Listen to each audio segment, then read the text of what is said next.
Janasena party అధినేత రాష్ట్ర ఉప ముఖ్యమంత్రి పవన్ కళ్యాణ్ విమర్శించినందుకు కాకినాడ రామారావుపేట సమీపంలో నివసిస్తున్న బొజ్జ ఐశ్వర్య ఇంటిని జనసేన వీర మహిళలు ముట్టడి చేశారు.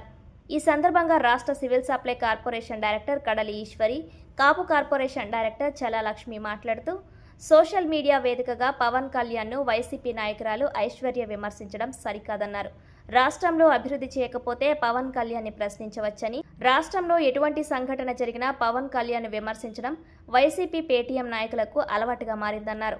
తక్షణమే ఐశ్వర్య బహిరంగంగా క్షమాపణ చెప్పాలని డిమాండ్ చేశారు. లేని పక్షంలో జనసేన వీర మహిళల ఆధ్వర్యంలో ఉద్యమాన్ని ఉధృతం చేస్తామని హెచ్చరించారు. కార్యక్రమంలో జాహ్నవి, లీలా, మరియా, హైమావతి, సుజాత, దీప్తి, మాలతి, మోనా తదితరులు పాల్గొన్నారు. ముందుగా మీడియా సోదరులందరికీ నమస్కారం. ఎందుకంటే మాకు నిన్నటి నుంచి కూడా మీ సపోర్ట్ అలానే ఇస్తూ ఉన్నారు. నిన్న ఏదైతే ఉదయం ఆవిడ వచ్చి మాట్లాడిన దగ్గర నుంచి కూడా మీరు ప్రతి ఒక్కరూ మాకు సపోర్ట్గా ఉన్నందుకు మీకు ముందుగా ధన్యవాదాలు తెలియజేసుకుంటున్నాను. ఆవిడ నిన్న పిఠాపురంలో వచ్చి చాలా హీనంగా అయితే మాట్లాడడం మామూలుగా కాదు. ఒక పార్టీ అధ్యక్షుల వారిని, అలాగే డిప్యూటీ సీఎం గారు, అలాగే పిఠాపురం నియోజకవర్గ శాసనసభ్యులుగా ఉన్నటువంటి శ్రీ కొణిదెల పవన్ కళ్యాణ్ గారిని ఈ నోటికో ఎంత వస్తే అంత మాట్లాడింది. గొంతు ఉంటే నొక్కేస్తారా, మాట్లాడినవరా అని అడుగుతూ ఉంది. నేను మాట్లాడమని మేము, ఎందుకంటే ప్రజాస్వామ్యంలో ప్రతి ఒక్కరికి కూడా మాట్లాడే హక్కు ఉంది.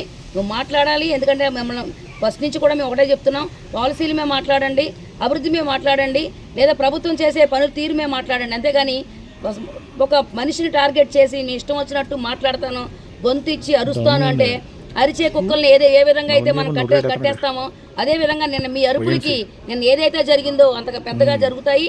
ఎందుకంటే నోరుంది కదా, నేను ఇష్టం వచ్చినట్టు మాట్లాడొద్దు. గొంతు విప్పినందుకు నేను ఏం జరిగిందో మీరు చూశారు. అదేవిధంగా పవన్ కళ్యాణ్ గారిని అంటది, పవన్ కళ్యాణ్ గారు పిఠాపురంలో పోటీ చేస్తే ఓడించాలి. నువ్వెవరు ఓడించడానికి? అసలు పిఠాపురంలో అడిగి పెట్టడానికి నిన్న దొంగదారిగా రావడం కాదు. నువ్వు మా జన సైనికులు, వీర మహిళలు, నాయకులు ఉన్నప్పుడు రా. నువ్వు ఎంతవరకు నువ్వు పోరాటం చేస్తావో మేము చూస్తాం. కళ్యాణ్ గారిని, నీ అధినాయకుడు ఎవరైతే కొత్తగా నువ్వు పేటీఎం బ్యాచ్, నీకు ఎవరైతే నీ అకౌంట్లో డబ్బులు వేస్తా ఉన్నారో జగన్మోహన్ రెడ్డే ఏమీ పీకలేకపోయాడమ్మా. నీ భాషలో జగన్మోహన్ రెడ్డే కళ్యాణ్ గారి కాలు వెంట్రుకు కూడా టచ్ చేయలేకపోయాడు. ఇంకా నువ్వు వచ్చి ఏం చేస్తావు? ఇంకొకటి, ఆడ మనిషి అనే విషయం మర్చిపోయి నేను ఇక్కడ తంతే హైదరాబాద్లో పడతారని ఒక మాట చెప్పావు. నిన్న ఏమి కాదు, నేను 8 గంటలకు ఇక్కడ రావడం జరిగింది. మేము వచ్చి నుంచుంటే నువ్వు వెళ్ళి అమలాపురంలో పడ్డావు. ఇప్పుడు ఇంకా నువ్వు జాడలేదు, నువ్వు ఎక్కడ దాక్కున్నావు. నీ దమ్ముంది కదా, ఇక్కడ ఆడ మనుషులు ఉన్నాం, నిన్నేం చేయం కదా, నువ్వు రా, దమ్ము ఏదో చూపించు. మేము ఎక్కడ, మా నాయకులు ఎవరు కూడా లేరు, దమ్మున్న దానివి ఎందుకు దాక్కున్నావు? ఇక్కడేమి మేము హత్యా ప్రయత్నం ఏం చేయట్లేదే, నీ ఇంటి మీదకి రాలేదు, మేము చాలా దూరంగా ఉన్నాం. నువ్వు ఏదైతే మాట్లాడావో అవాకులు చవాకులు అట్లా అన్నిటికి కూడా కళ్యాణ్ గారికి బేషరతుగా నువ్వు క్షమాపణలు అయితే చెప్పాలి. అదేవిధంగా పోలీసు వారు కూడా నిన్న ఆవిడని పోలీస్ స్టేషన్ దగ్గర ప్రెస్ మీట్ పెట్టించారు. అది కూడా చాలా మేము ఖండిస్తూ ఉన్నాము.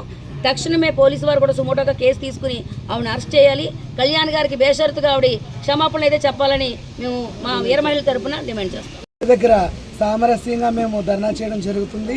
ఎందుకంటే ఆవిడ డిప్యూటీ సీఎం ఆరాధ్యుడైనటువంటి పవన్ కళ్యాణ్ గారిని ఇష్టం వచ్చినట్లుగా నోరు అదుపులో పెట్టుకోకుండా నువ్వు ఏం పీకుతో పవన్ కళ్యాణ్ అని ఆవిడ వ్యాఖ్యలు చేయడం జరిగింది.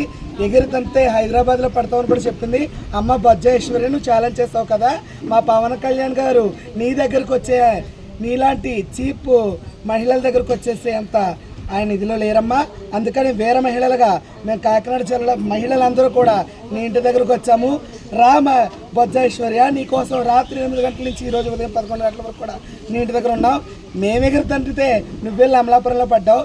పేటీఎం కుక్కవు నువ్వు, పేటీఎం బ్యాచ్ నువ్వు వెళ్ళి డబ్బులు తెచ్చుకోవడానికి వచ్చి మాట్లాడతావు. నీకోసం మాకు తెలియకుండా లేదు. నువ్వు రాత్రి వైసీపీ గోండాలని, రౌడీల్ని వీర మహిళల చుట్టూ పంపించి నువ్వు మమ్మల్ని బెదిరింపు చర్యలు చేద్దామనుకున్నావేమో. ఖబర్దార్ ఐశ్వర్య, భయపడే వీర మహిళలు ఇక్కడ లేరు. గట్స్ ఉన్న వీర మహిళలు కాకినాడ జిల్లాలో ఉన్నారు. ప్రతి ఒక్కరికి మీడియా ముఖంగా చెప్పేది ఏంటంటే, సోషల్ మీడియాని అడ్డు పెట్టుకుని ప్రతి ఒక్కళ్ళు కూడా ఇష్టం వచ్చినట్టు కానీ జనసేన పట్ల ఉన్న అధినాయకుడు పవన్ కళ్యాణ్ గారి కోసం ఎవరైనా మాట్లాడితే మాత్రం తొక్క తీసి నార వస్తామని మీడియా ముఖంగా తెలియజేస్తున్నాము. ఇదే జై జనసేన.